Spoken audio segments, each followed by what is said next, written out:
बिहार विधानसभा के 243 सीटों के लेखा जोखा में आज का जो सीट है वो है बख्तियारपुर विधानसभा क्षेत्र। पटना जिले के अंतर्गत आने वाला यह सीट पटना साहिब लोकसभा क्षेत्र के अंतर्गत आने वाले 6 विधानसभा क्षेत्र में से एक है। बख्तियारपुर विधानसभा क्षेत्र पटना से सटा हुआ इलाका है, गंगा के किनारे का इलाका है, यानी कि आप कह सकते हैं कि टाल का भी इलाका इसके अंतर्गत आता है। चुनावी इतिहास की बात करें तो पिछले कई दशक से यहाँ पर राजद और भारतीय जनता पार्टी आमने सामने होती आई है और यूं कहे कि सीटों का अदला बदली होता आया है। यानी कि एक बार भारतीय जनता पार्टी जीतती है तो दूसरे बार राष्ट्रीय जनता दल, तीसरे बार भारतीय जनता पार्टी, चौथा बार राष्ट्रीय जनता दल। तो इसी क्रम में आज तक का यहाँ चुनाव होता आया है। अगर मौजूदा विधायक जो है वह अनिरुद्ध प्रसाद यादव राष्ट्रीय जनता दल के टिकट पर 2020 में विधानसभा चुनाव जीते थे।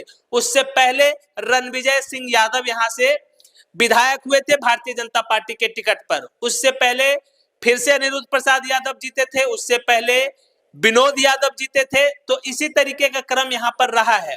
दोनों गठबंधन के तरफ से एक तरफ से राजद लड़ेगी, दूसरा तरफ से बीजेपी, इतना तो तय है। लेकिन उम्मीदवार कौन कौन होंगे वो देखने वाली बात होगी। भारतीय जनता पार्टी की बात करें तो सबसे प्रबल दावेदार तो फिर रणविजय सिंह यादव ही हैं, जो कि 2015 में यहां से प्रतिनिधित्व कर चुके हैं। मतलब आप समझिए 2015 का चुनाव जब महागठबंधन की लहर थी, नीतीश लालू एक साथ लड़ रहे थे, वैसे में भी भारतीय जनता पार्टी के टिकट पर रणविजय सिंह यादव बख्तियारपुर की सीट जीत लिए थे।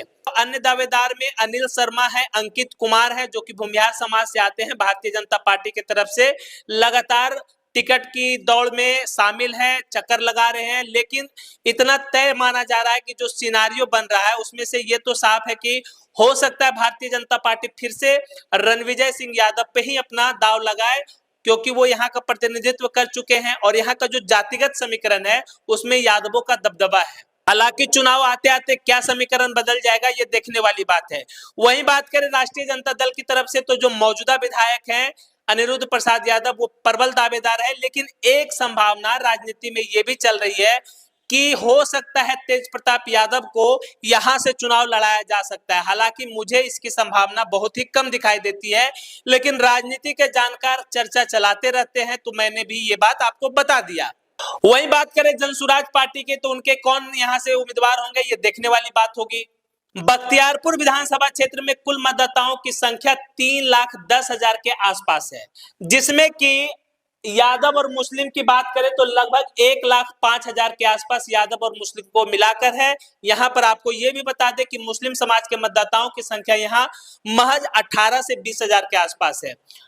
वही बात करें सवर्ण वैश्य को मिला दिया जाए तो 80,000 के आसपास हो जाता है, जहां की भूमिहार समाज के मतदाताओं की संख्या लगभग 38,000 के आसपास है। राजपूत समाज की संख्या भी 30 से 35,000 के आसपास है, ब्राह्मण भी 4-5,000 है, सबको मिलाकर 80,000 के आसपास बनता है। वही बात करें पिछड़ा और अति पिछड़े समाज के मतदाताओं की संख्या तो लगभग 65,000 के आसपास है, जिसमें से कुर्मी, धानु, कुशवाहा की संख्या लगभग 40,000 के आसपास है। अनुसूचित जाति की तो उनकी संख्या भी लगभग यहाँ पे 60,000 के आसपास है, जिसमें कि पासवान, रविदास प्रमुख हैं। का जो समीकरण है बिल्कुल साफ लगता है, एक तरफ आरजेडी होगी, दूसरे तरफ भारतीय जनता पार्टी होगी।